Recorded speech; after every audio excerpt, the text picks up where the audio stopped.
So without further ado, I want to invite Erik up here, but before I do that, I really have to just say how amazing he is as a person. Erik has kayaked the Grand Canyon. He's the first blind person to summit Mount Everest. He has summited all 7 peaks. He's written 3 books, one of which is a bestseller and is the No Barriers book we have out there. And if all that doesn't impress you, he's a BC alum. So let's give it up for Erik, guys. Sasha. Cool, man. Thanks so much. Fantastic. That was really nice. Thank you. Thank you. Thanks so much, everyone. Wow, this is cool. A lot of energy. A lot of stomping. I love that. Sasha, that was a really nice intro, but most people are just interested in my dog. Yeah, of course. I was coming in and passing some folks in the lobby, and they're like, look at that amazing dog. Man's best friend, what a noble creature. Wow, look at him work. Oh, I love your dog. And then I'm walking away and I heard, I think that guy climbed Everest blind. So I'm used to taking a back seat. I did it back in BC. I did it. I've been doing it always. This guy's awesome. He's my 4th dog, and he's going to fall asleep now. When I first was doing a talk, actually, I was sitting in the second or front row, going up on stage, and these 2 guys were sitting in front of me. They didn't know I was the speaker, and one guy turns to his friend. He goes, I hope this guy isn't boring.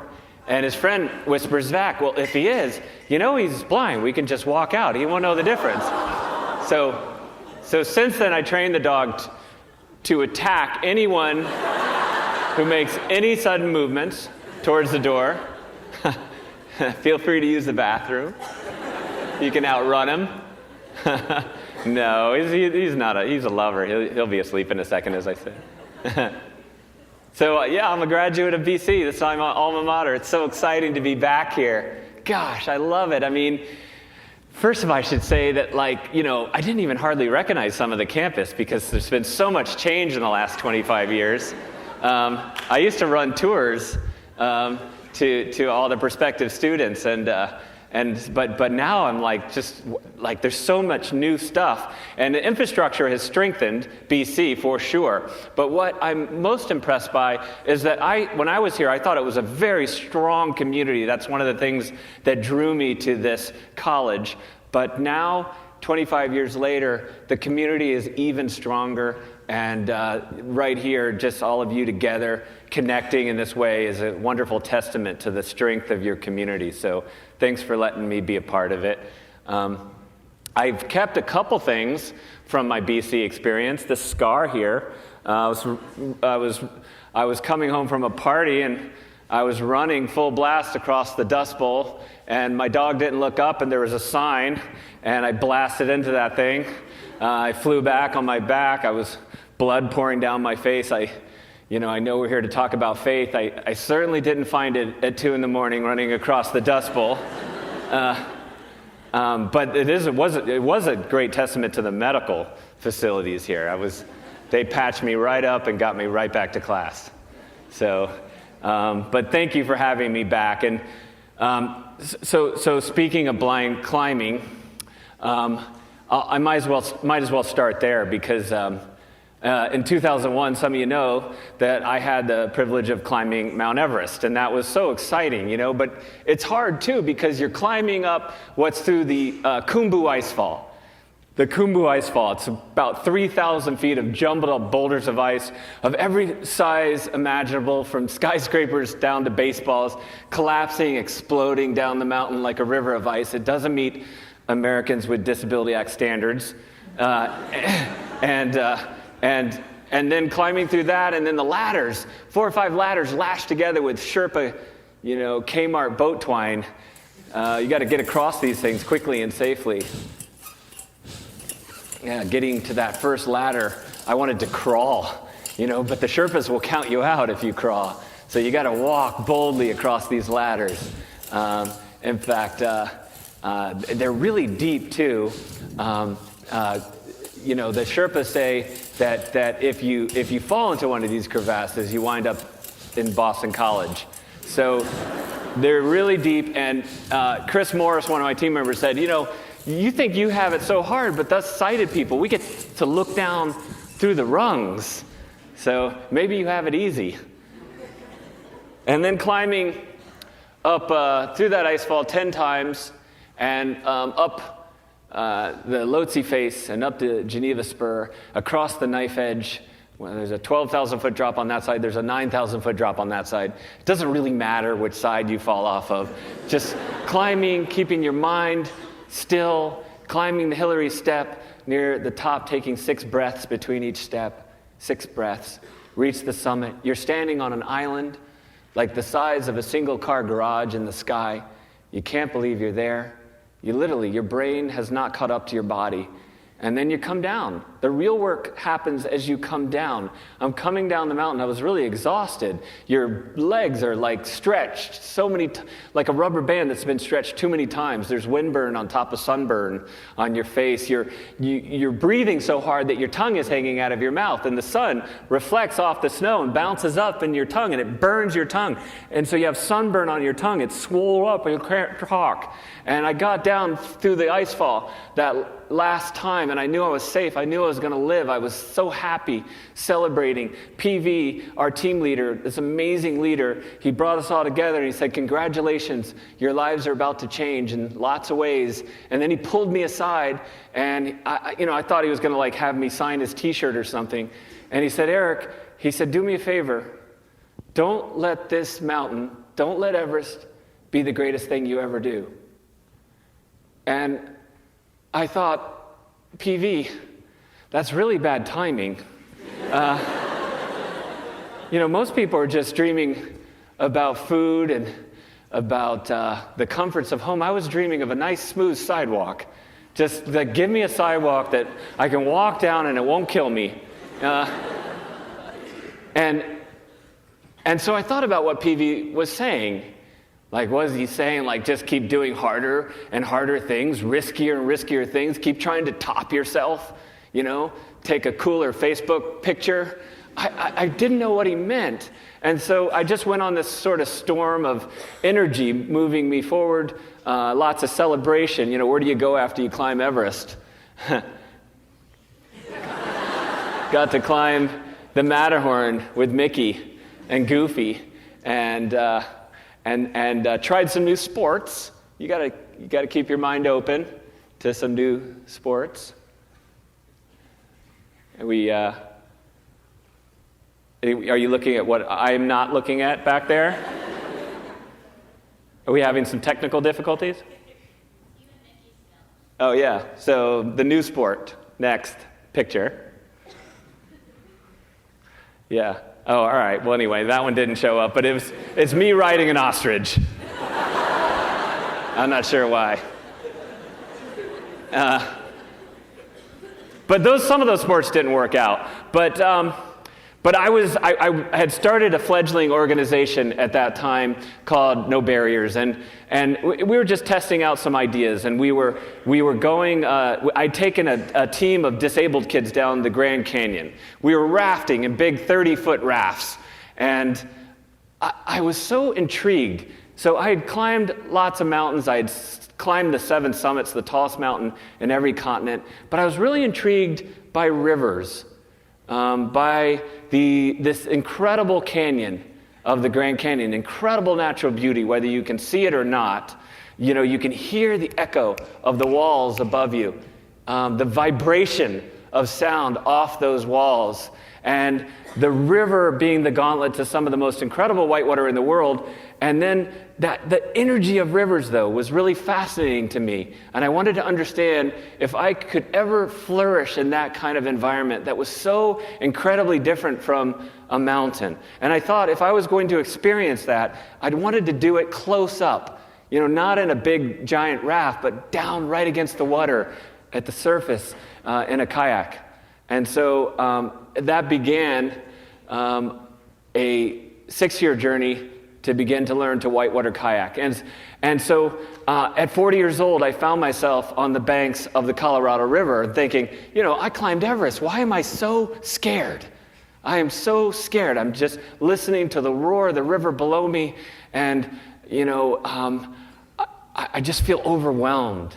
And how does a blind person kayak? Well, there was lots of things to figure out along the way. How my team would communicate with me, how they would communicate, and I would be even able to hear them through the roar of the river, sometimes separated by waves that were 10, 20 feet tall. And we sort of stumbled upon this amazing technology, this Bluetooth technology that communicates in real time so that my friends can be behind me yelling very precise directions. You know that if you're a foot to the left or a foot too far to the right, it's the difference between getting through that rapid and getting hammered. But anyway, how does a blind person learn to kayak? Check this out. This will answer some of it.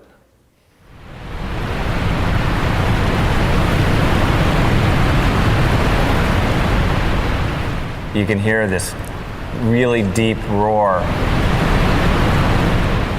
Not being able to see it, it's almost, well, maybe it's more intimidating than being able to see it. It's shifting, it's changing directions. It's tossing you side to side unexpectedly. And you're trying to bust through that totally chaotic environment just by the sound of your guide's voice, by the sound of the river, and by what you're feeling under your boat. I've worked hard. I put in hundreds of hours of repetition, only to get smacked down, flipped over, pull my skirt, and there I am, swimming again. One of the biggest challenges has been how to deal with fear, not to let it paralyze me and crush my confidence. Because every run, even if it's down the same rapid, it's totally different. And when one thing goes wrong, and it often does, it's a cascading series of things going even worse. And trying to respond to all that, it's like sensory overload.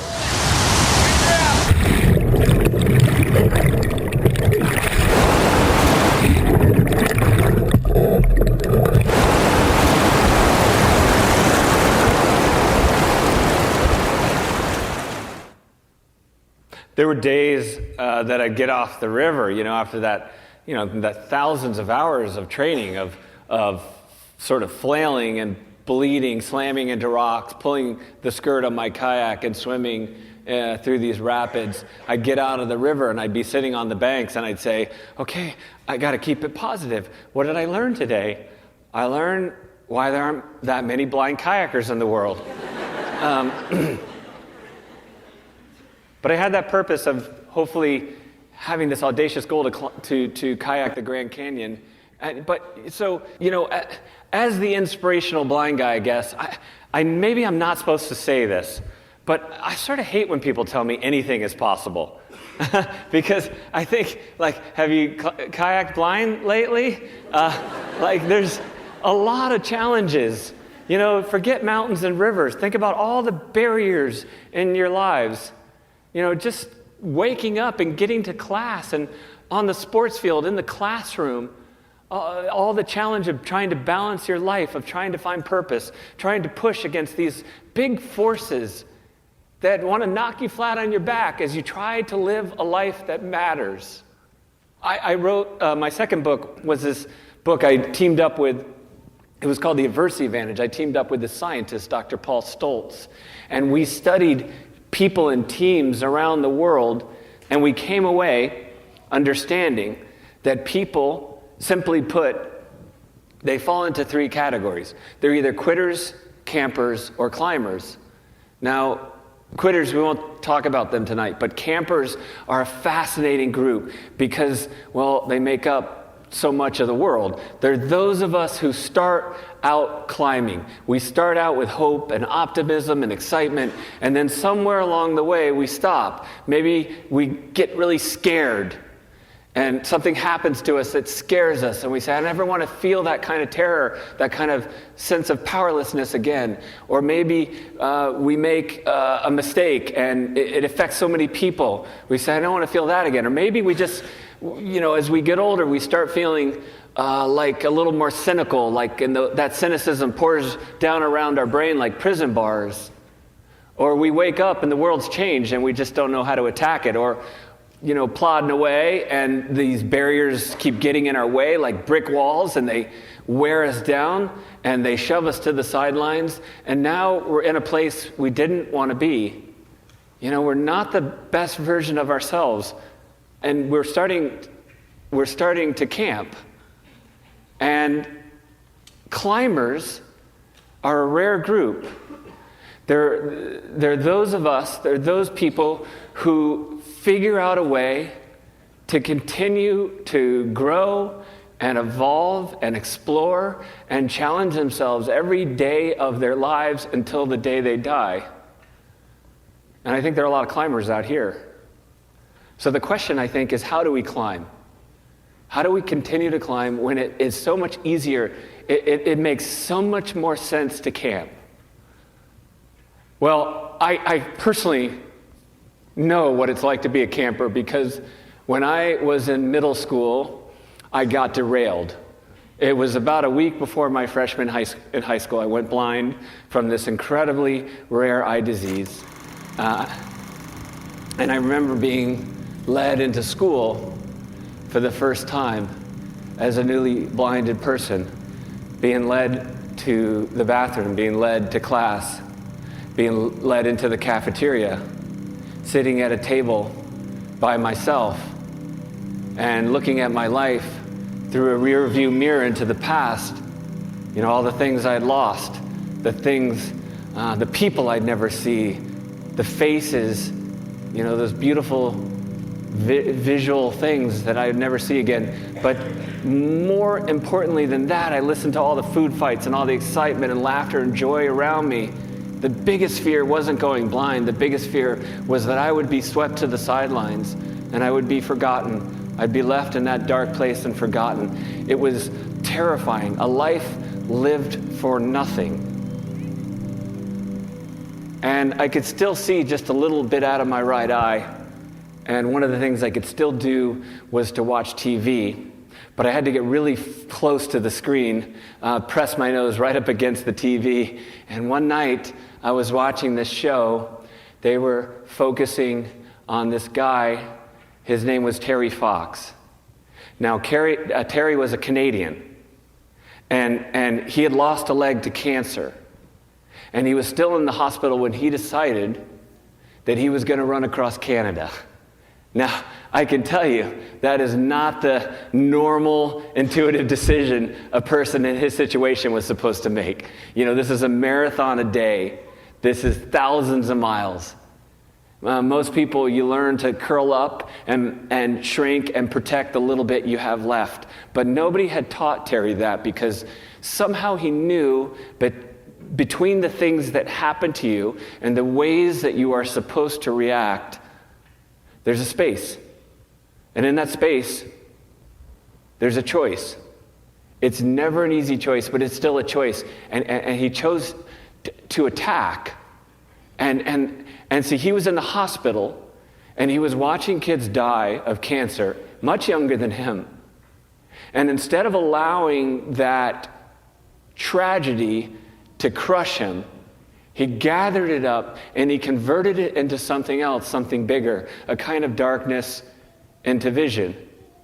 And he used it as energy to propel him forward every faltering step along that road. And that road, by the way, took a terrible toll on his body.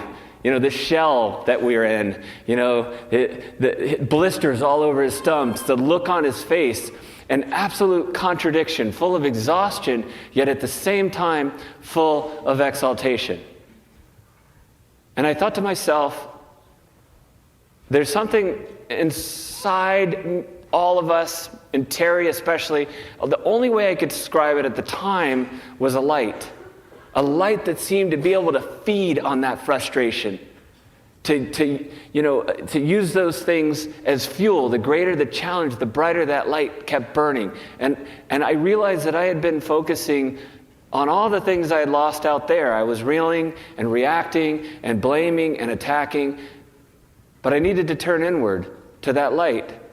I hoped it existed in me. If I could use it to turn into that storm of life and emerge on the other side, not just unscathed, not just damaged as little as possible, but actually stronger and better.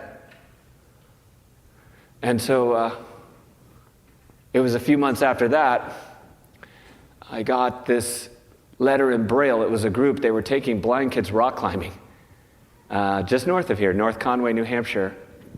And I ran my hand up the wall of my room, and I thought, who would be stupid enough to take a blind kid rock climbing?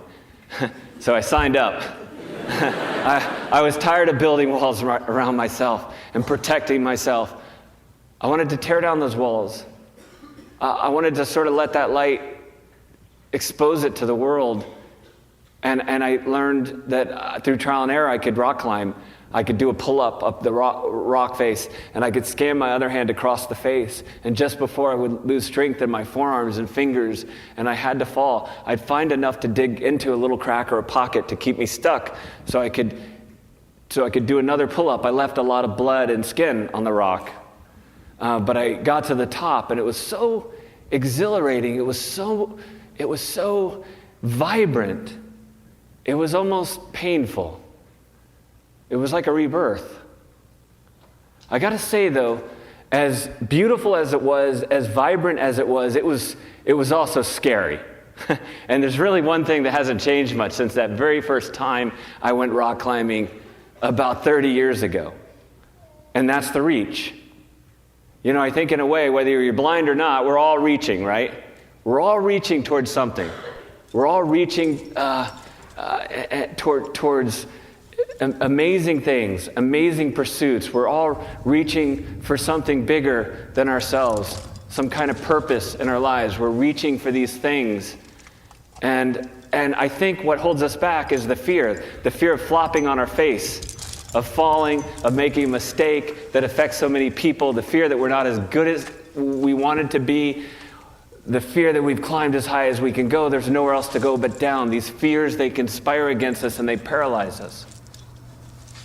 And maybe we decide to stop reaching.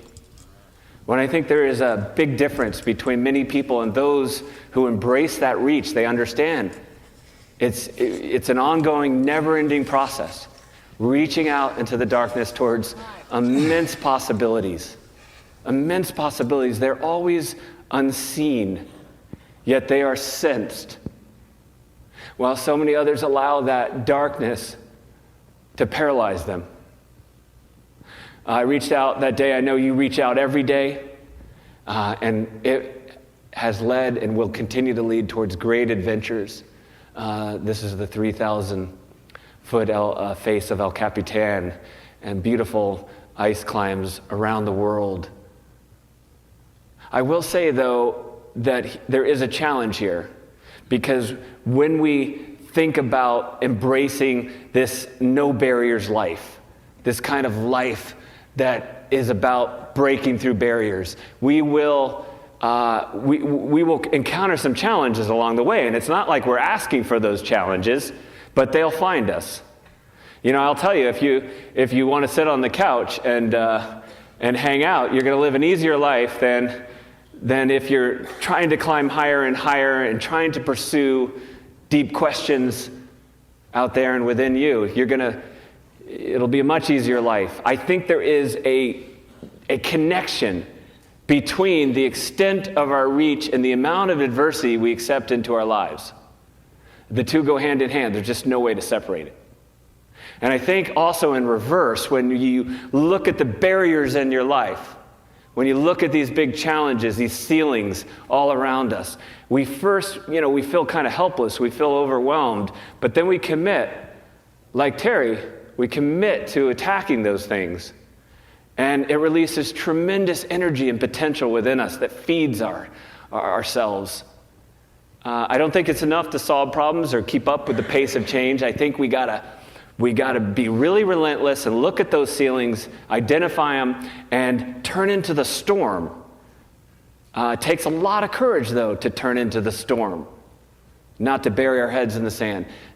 Towards these towards these challenges that are either in front of us, they're big and small, sometimes they're on the horizon ready to bear down on us.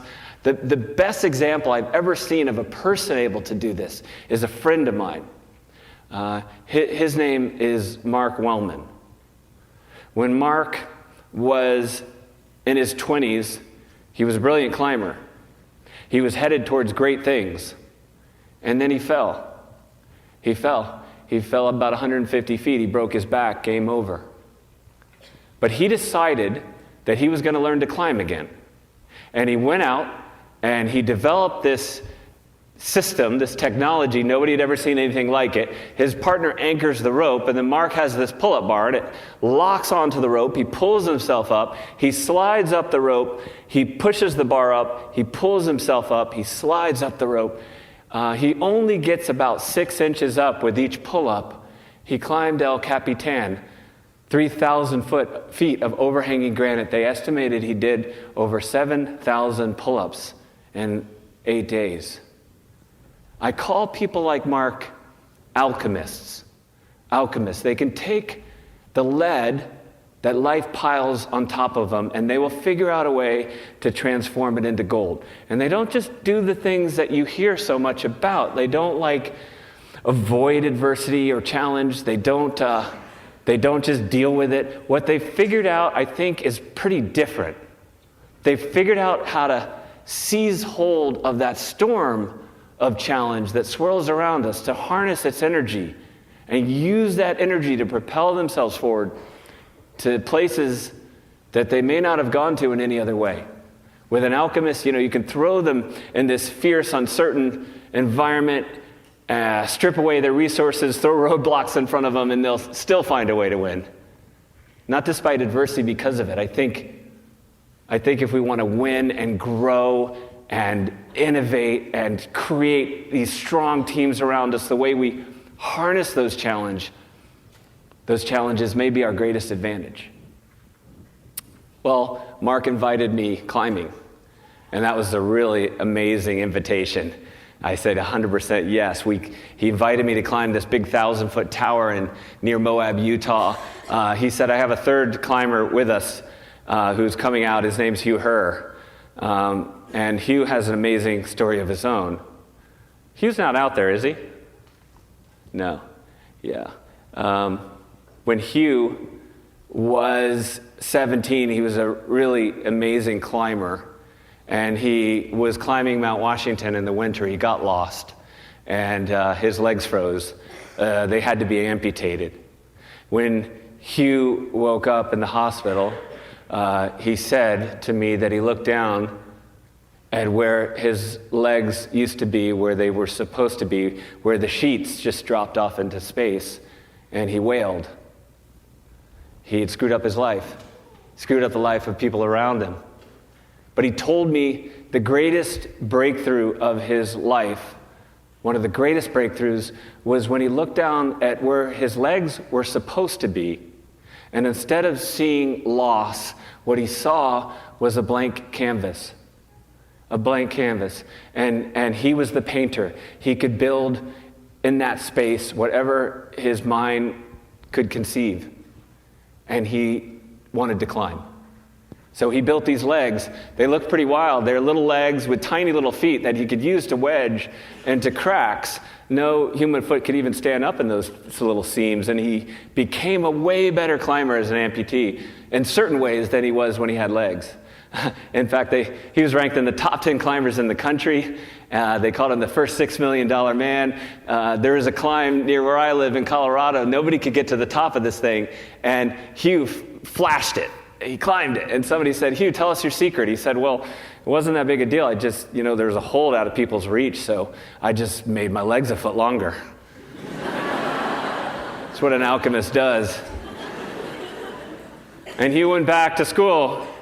After that, he said he couldn't waste his life. It was really important that he do something with his life. He went back to school and he got a PhD in bioengineering, and now he runs the biomechatronics laboratory at MIT, fusing human beings with machines, building the most sophisticated prosthetic legs in the world. But back then, we were just dirtbags. And we climbed this tower together. We were sort of like Teenage Mutant Ninja Turtles. That experience climbing with Hugh and Mark was for me the conception of what we call now No Barriers. I listened to Hugh and Mark climbing, especially Mark, and the way he kind of pulled himself up the rope in this herky-jerky way, sort of like the way Terry Fox had run. I thought this process of growth, of change, of transformation, it is not neat and tidy.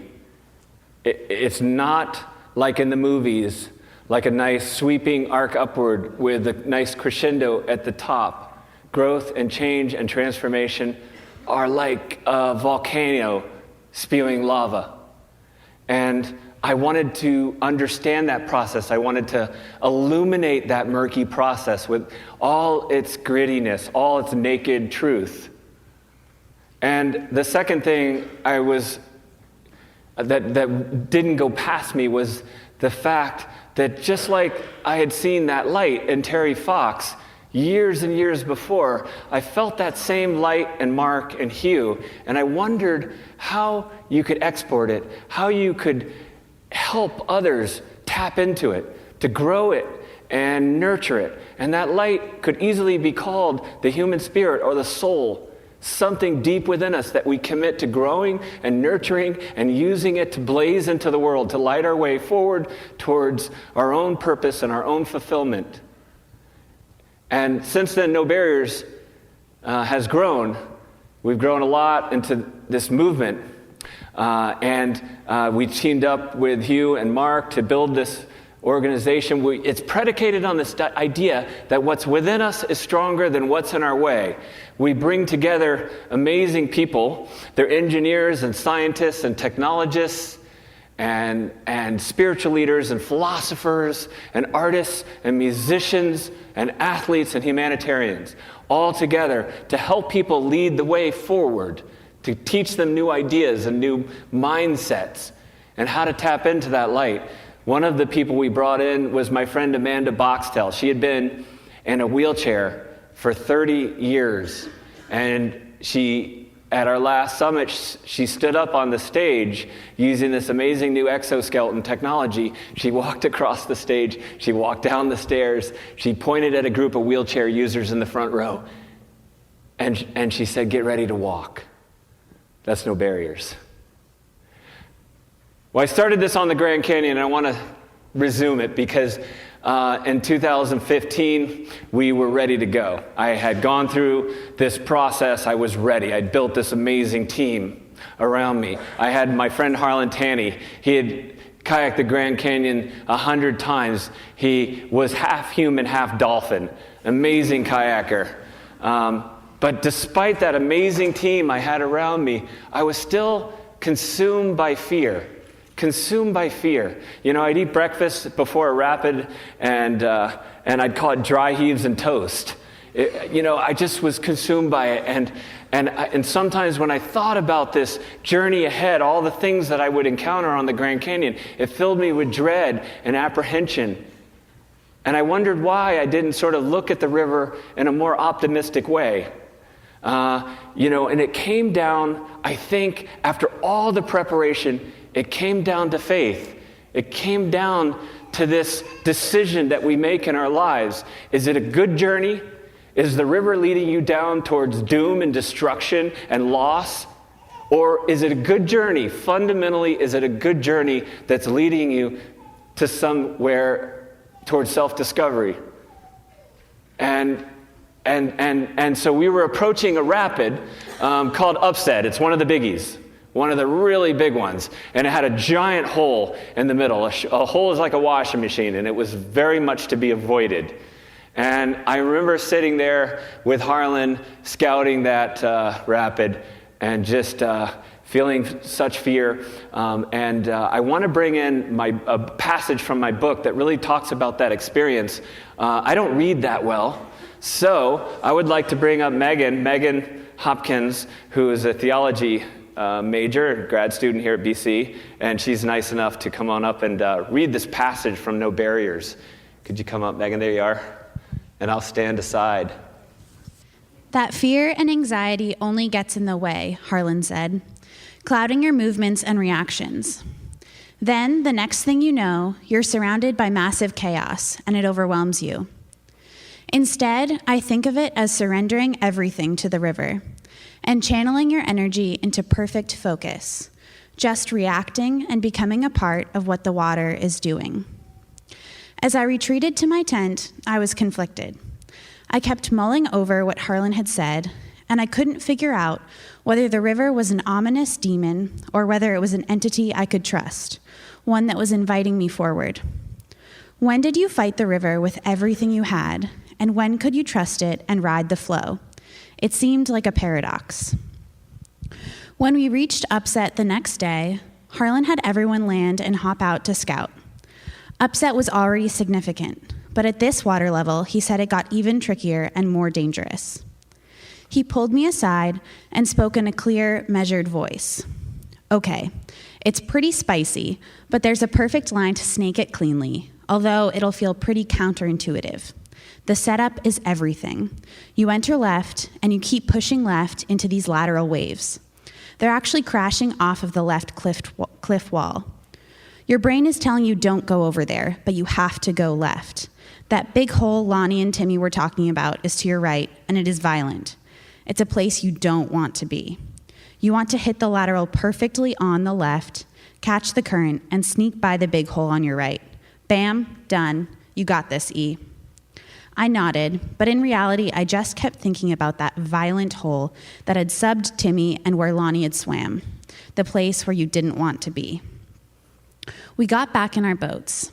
The safety guides paddled into position, and mercifully, as Harlan said, check, check, the radios were working. E, don't let your mind get in the way here, I heard Harlan's soothing voice. Your mind can be the barrier between you and the river, between thinking it and just feeling it and being there with it. If your mind gets in the way, then you're defeating the purpose of what this experience is about. I let his words wash over me, nodding, slowing my breathing, pushing the fear to the outside edges of my awareness. I want you to try something, he went on. Forget that I'm here, that I'm giving you commands to follow.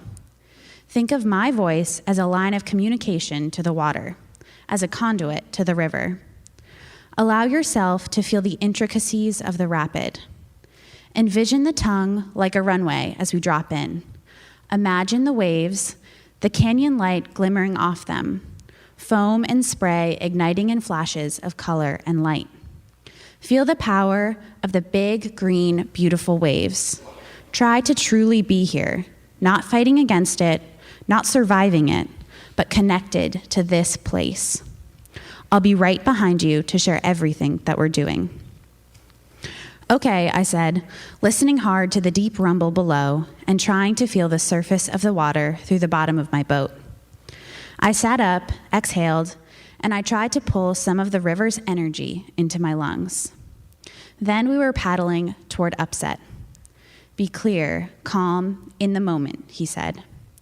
I focused on each paddle stroke, each riffle of the water, and the space between each breath. Time seemed to slow down just a bit as I dropped in, turning left and left and left, against the massive waves surging off the canyon wall and collapsing over me. I busted through the cold wall of water and heard Harlan yell, "Hold that line!"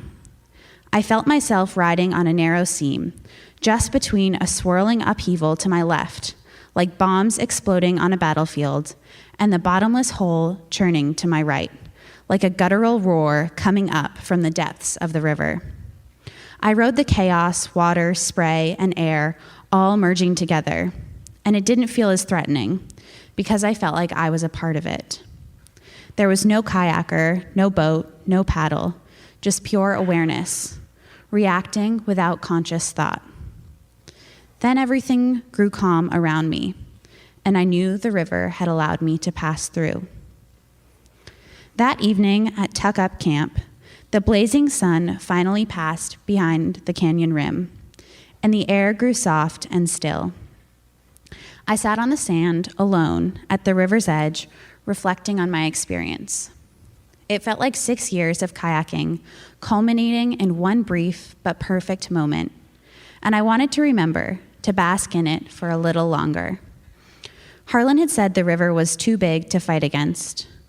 My ongoing dreams had been of the river swallowing me, pulling me down into darkness, into nothingness. Climbing mountains hadn't really prepared me either, I thought. Climbing was more about bringing yourself forth, asserting your will over an extreme, inhospitable environment. Yet trying to apply that learning to rivers had failed.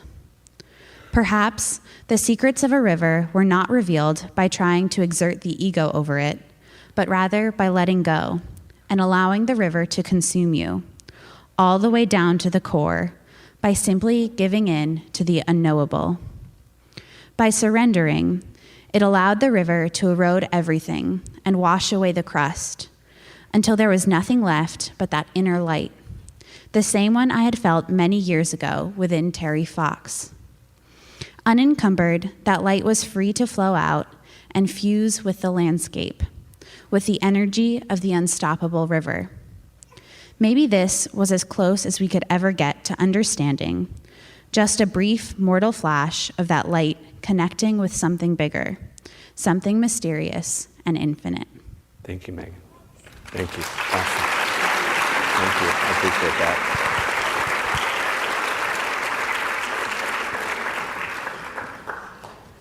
So I sat on the banks, tears pouring down my face, just overwhelmed by beauty and joy and connection with my team, with this place, with that light. And then a few days later, we came into the biggest rapid, day 18, Lava Falls. Now, every time you go into one of these situations, you think it's like going into chaos, but there is a map. It's kind of in kayaking, they call it the line. And lava's line is even tougher than upset. And you start in on the right, and you edge against this eddy line, and then these boils hit you. They're like these monster tails that want to whip you into this massive hole. And you get by that, you hit the V waves, these big giant waves that come together. You hit just to the left of that, you bounce out into the river, you turn right, you go into the Great Kahuna waves, these giant 20-foot waves that crash over you one after the next. You squeak by Cheese Grater Rock. And that's self-explanatory. And then you ride all those boils and whirlpools out of Lava Falls. This is Head and Shoulders, the biggest rapid, and I got in my boat. I experienced the river. It was now a friendly place. It was now this entity I could trust. And I got into my boat, and one of those boils hit me. It was bad timing. I was a little slow, and I was upside down, going into Lava Falls, not part of the map. I rolled up, I missed the ledge hole, I hit the V-wave cockeyed, it sent me into a massive cartwheel. I went through that upside down, I rolled up, and I was now going into the Big Kahuna waves backwards. That's not part of the map. I got knocked over, I rolled up, I could barely get a breath under all this weight. Harlan, as it turns out, he had braced his paddle against one of these massive waves. It busted his carbon fiber paddle in half, smashed him in the nose. He was upside down and thinking, how do I roll up with two halves of my shattered paddle and no blood pouring out his nose, thinking, how do I communicate with Erik? I panicked, I pulled my skirt, and I was swimming blind through Lava Falls. That is not part of the map. You have this moment where you feel like you've discovered something, and the next minute, you're crushed. I sat on the side of the river, head in my hands, and then later on camped just below lava. And I thought about this journey that we're on. And you want to believe that this journey is a good one, that, if we kind of take on this no barriers life, we build this great team around us, we move forward, and we have faith that all those barriers, they fall down before us, and we're sort of gifted with this storybook ending, and that hadn't happened. I had swum through this rapid like a drowned rat. And I thought maybe it's these great forces that tell the story. The catastrophic event that changes the course of history, or the adversity that knocks us down says never get up again, or maybe that diagnosis that we never asked for. Maybe these are the things that tell the story. Maybe humans are just sort of canyon walls being eroded by time and circumstances. And then I thought about these decisions that we make. You know, we make them all the time. They either propel us forward along that map or they stop us in our tracks.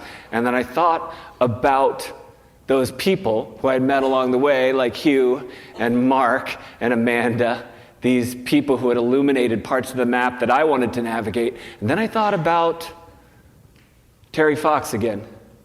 And I thought about those moments where you want to flee, where you want to shrink and protect yourself. You have to do something counterintuitive. You have to tap into something deeper to open your heart and allow that light to shine. And I thought I had a sleepless night, and I woke up and I said, Harlan, I don't think I'm done. Let's try lava again. So we hiked back up, and this is my second run through lava. Check this.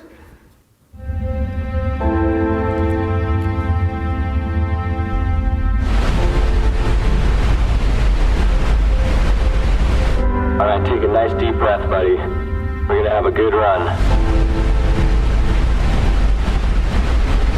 Let's just be here in the moment.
It was after that I jumped right into a no barriers expedition, and I was leading one of our warriors groups, our veterans groups. I met a guy named Paul Smith. Paul Smith had lived a pretty tough life because when he was a kid, his mom was killed, and had overwhelmed the family, and they sent him off to school, to military school. He graduated, and then he was always consumed by feelings of helplessness. Because of that trauma, he joined the military. He wanted to be part of something bigger than himself, and he was proud to serve. And then an IED exploded in his armored vehicle, and it burned him over 50% of his body. Pits and scars all over his body. And that wasn't the problem. He told me that pain, he could live with that, the burns and the scars. The real problem, the real barrier was the shame. And all those feelings of shame started flooding back into his life. His life spiraled downward. He got into drugs and alcohol, car accidents, suicide attempt. And he had what they call their Alive Day. It's the anniversary of their injury. Well, one of those Alive Days, Paul spent in jail. But a few years ago, he spent it with us, his Alive Day with us at No Barriers, high up in the Rocky Mountains. And we sat together on this trailhead, ready to head to the summit. And Paul turned to me and he said, Eric, I feel like I have squandered a lot of time. He said, but recently I feel like I've awakened from a dream. And I know now I need a life with purpose. We headed up to the summit. Along the way, the soldiers passed a crevasse, a big giant crevasse, and one of the soldiers picked up a rock and he threw it in that crevasse. And he said, that rock, it represents my nightmares, and I'm putting them behind me. And as the vets turned back around, Paul said, most of the time you spend looking at your feet, right? And the mountains and in life. He said, but he took a moment to look out over to this beautiful, beautiful landscape. And he was so high, he could see these ridges, sharp, spiny ridges shooting out in every direction like stars. And then he was so high, he could see over those ridges to the foothills, and all the way over the foothills to the grasslands, to these beautiful prairies that rolled out all the way to the horizon as far as the eye could see. And Paul was also seeing his purpose and his potential unfolding as vast and infinite as the landscape itself. And it was the first time, he said, in a very long time, he could see his future. That's no barriers. Ultimately, that is no barriers. Thank you very much, everyone. Thanks for celebrating. Yuri. Yuri. Thank you so much.